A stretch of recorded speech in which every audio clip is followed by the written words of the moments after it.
Anuyogs. Now let's talk a little bit more about Pratham-anuyog. In this Anuyog, Jain literature forms the basis of religious value to the lay person through stories. Stories are easy way to convey, right? No, we tell our little children all the time stories, one after another. Little children love the stories. Okay, no, it doesn't matter. But generally, what we do in these stories, we have a good message how you can become a good citizen, how you can help others, don't hurt anybody, and many stories we have developed. Okay, same thing in Kathanuyog. You will find all the stories, but what the story has is intention is a very narrow intention. We are not going to teach these little children the high level of philosophy. What we can say, how you can live with each other, how you can help with each others, and how you can reduce your kasai. Okay, don't be get animosity and everything. So that is the kind of a, like, basically what I'm trying to tell you. Okay, in ultimately with all the story literature, okay, it is how to become a good citizen. If I have to put American language, okay, this is what how to become a good Jain. There are so many good stories, are compiled by the author. Those stories may have a historical character, but they are not history. Okay, so let me just say you, it uses both historical and imaginary characters in the story, but the entire story is not a history. So don't try to uh, pinpoint any story and say this is what it happened. No, the author has taken significant liberty. They may use the historical name, but there is a significant liberty has been taken by the author to modify the real history to tell you, to give the point, make sure the moral is being preserved. Okay, that's what you will see it in the story. It contains it consists mainly mythology and some aspect of history. It contains biographies of Tirthankars, other well-known personalities like Salaka Purush, moral stories which are developed to explain certain Jain principles. Through stories, Jain literature forms the basis of the religious value to the lay person. One should not, this is important, should not drive any Jain principles out of the story, because story says that, so this is the principle has to be that, like that, unless specific principle is written, because stories are explaining the principles, not for deriving the principles. Okay, during these stories there is no karma philosophy introduced here. Karma philosophy is in the second Anuyog comes.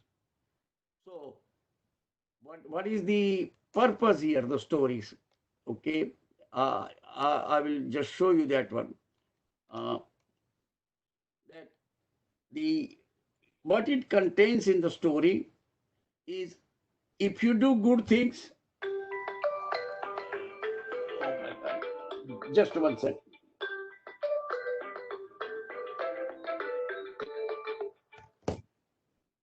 No, if you do good things, it will be.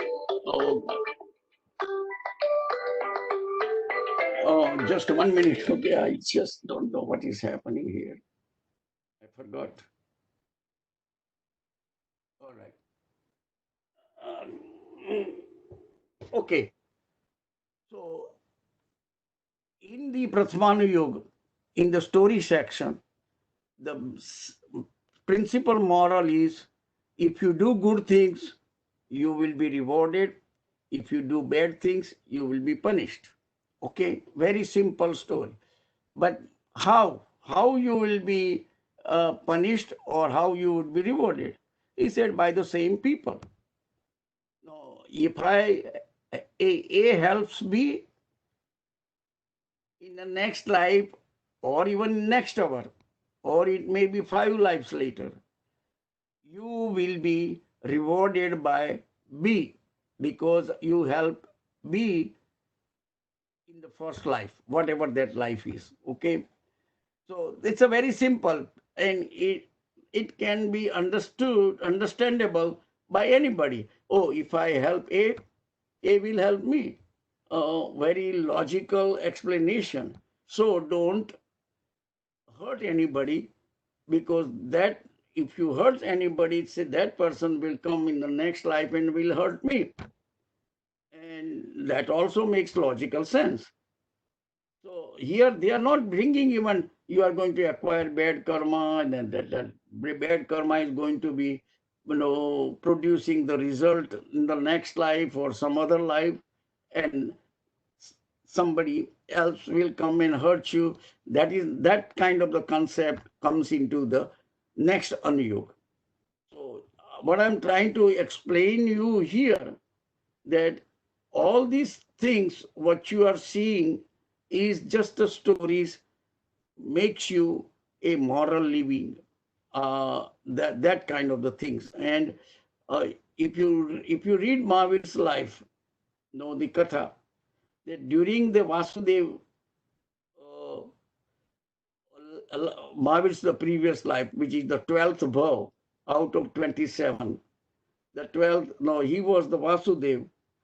And the story explains that, there was a great musician was in the town, and Bhagwan Mahavir was listening that music, but he told the caretaker, if once I go to sleep, make sure you, close the music, all right, tell the person to leave, all right, but don't disturb me. But the music was such a great that even the caretaker, just forgot the whatever the instruction Mahavir told him to close the music after he fell asleep. And he just continued to listen that one. So he woke up and he realized this guy did not obey my order. And what did Mahavir did? He take the liquid lead, put in his ear. Okay, put that liquid lead in his ear. He says, you love the music and you not even obeying my law. Here is, let me teach you this lesson. That karma, what he acquired at that time, okay, in the Mavi, or that bad act, what he did at that time, that person comes in the Mahavir's life and throw the nails in the ear, or two big sticks in the ear, all right, and the kathakar tells you, storyteller tells you, okay, that's the person came, did that one, and Mahavir has to complete that things, that sanskar, that what he's built. Okay, now that kind of the things is valid for Kathanuyog. But when you come to Karnanuyog, that thing cannot happen. And I will also explain you at that time why it is good for story, because it's a mythology. Okay, you are bringing the points. Don't do any bad things to anybody at any life, even any previous life. But is that the way it is going to happen in your life? The answer is no. That's why I'm just trying to tell you, okay, why now Kathan, what Pratham-anuyog is going to tell you. When you come to Karnanuyog, it it will be the same story. I'll tell you how it is been portrayed in the scripture. In Katha is one thing, but then the scripture, how these things are happening. Now let me show you next chart. Pratham-anuyog story. Just two examples I'm showing you here.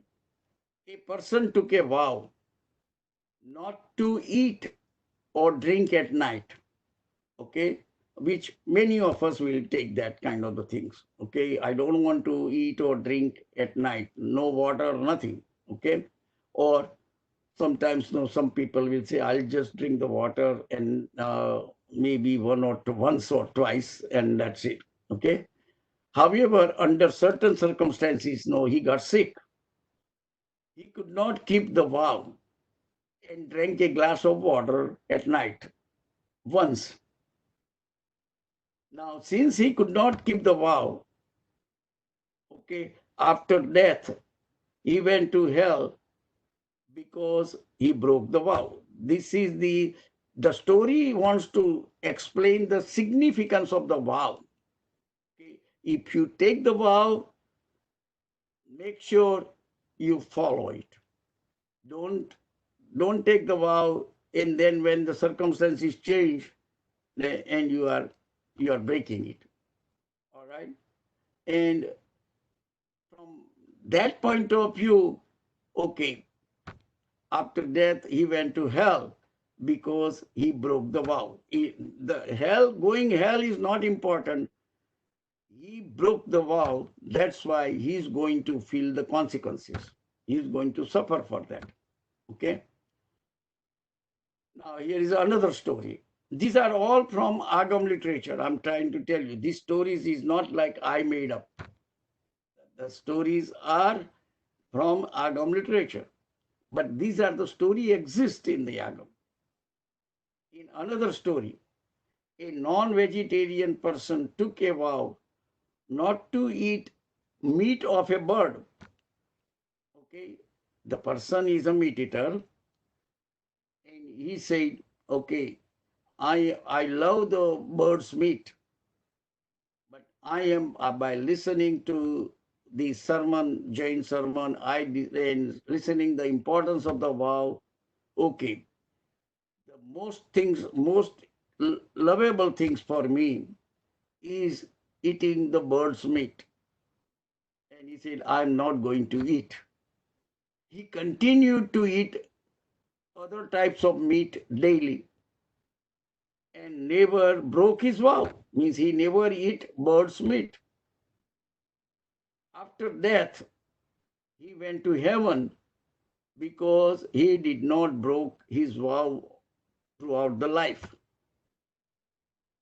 This is the importance of the vows the story is telling.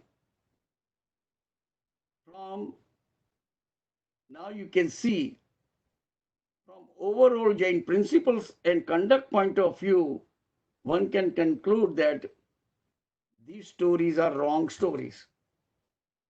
Because if somebody who is a vegetarian, all right, and he took a vow about not to eat or drink at night, he broke once because of his sickness, and the author sends him to hell. Okay, so going to the hell, it is not a proper, but the audience that was listening that story, to show them the importance of the vows, author makes this kind of the conclusion, and that is now the author's freedom from that point of view. What important things, what author is trying to tell you, that when you take the vow, don't break. Otherwise, you will have suffer the consequences. And in Jainism, there is no forgiving things. Okay, what I'm trying to tell you. That's what he says. Whether that consequences will be to this extreme, to this kind of the extreme, the answer is no. That is not going to be that way. Okay, depends upon what kind of the reflection he had. if he had the reflection, well, okay, I take the vows, but I am sick. And this sickness, if I don't survive my sickness, then what good my life is? And what good the human life what I'm getting? So it is an extreme case. I'm going to drink a glass of water. All right. And that glass of water is not because he wanted to drink the water. It was the circumstances made him to drink the water. So he may get some suffering in the future life because of breaking the vow. Okay. But not like that extreme that he has to go and suffer in a hell. Okay. That hell aspect is not a proper in the story. All right. The things are story is just trying to tell you that when you take the vows, don't take it easy. Okay, in the morning I take a vow of upvas, but afternoon I got so hungry, so I said let me just change it and no, let me eat little bit here, little bit that. No, don't take it your mindset that way. Now look at the second story. In second story, what happens? The person is a meat eater. No, he is the violent. All right. So I mean, he did take a vow and he kept it for one aspect. He's going to be rewarded for that. Okay? But he's not going to enjoy the heaven because he's been non-vegetarian, hurting everything, violence. Okay. So all other things are going to be overriding.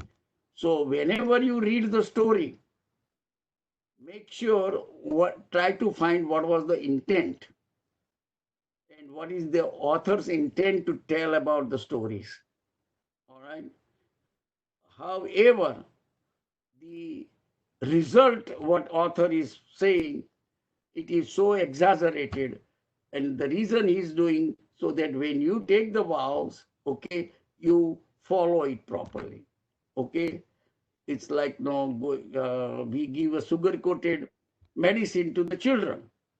Okay, this is the sugar-coated things the author is giving. That doesn't mean that's way it is going to happen. That's the message. I'm just saying. From overall Jain principle and conduct point of view, one can conclude that these are the wrong stories. First person lived a self-controlled life, break the vow once, and he went to hell. While the second person ate meat, except bird's meat, all his life, and he went to heaven. So you can, what I'm trying to tell you in Pratham-anuyog, whenever you read the literature, whenever you read all the stories, and which is like more than 65% of the Jain literature consists of the stories, use your own wisdom after you go through all four Anuyogs and under the which circumstances that happens. I'd like to conclude it here and we will proceed next Monday, continuation of the Pratham-anuyog and then rest of the Anuyoga. Sejal?